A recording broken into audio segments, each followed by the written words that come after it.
Mga Cubs, paano nga ba makaiwas sa utang at makapag-ipon ka pa dito sa Canada? Pakinggan nyo to. Okay? Una, iwasan yung magkaroon ng credit card. Never kayong kumuha ng credit card. Pangalawa, huwag kayong kumuha ng bagong sasakyan.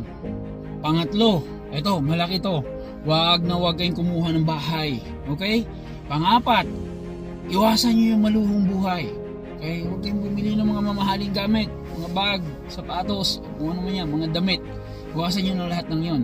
In short, kalimutan nyo yung inyong pangarap nung nasa Pilipinas pa lang kayo.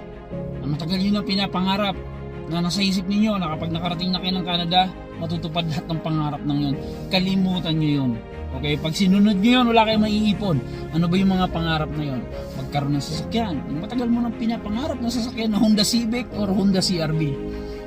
Pangalawa, yung bahay, na magkaroon ng bahay.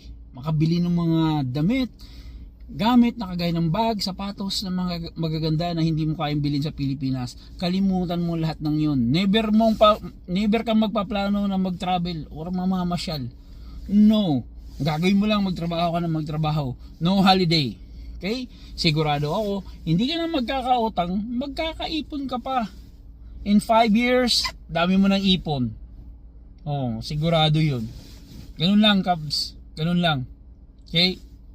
Comment below dun sa mga sangayon. At sa hindi, i-comment na rin lang. Gusto ko makita yung inyong opinion. Okay, hanggang sa susunod. See you on the next one.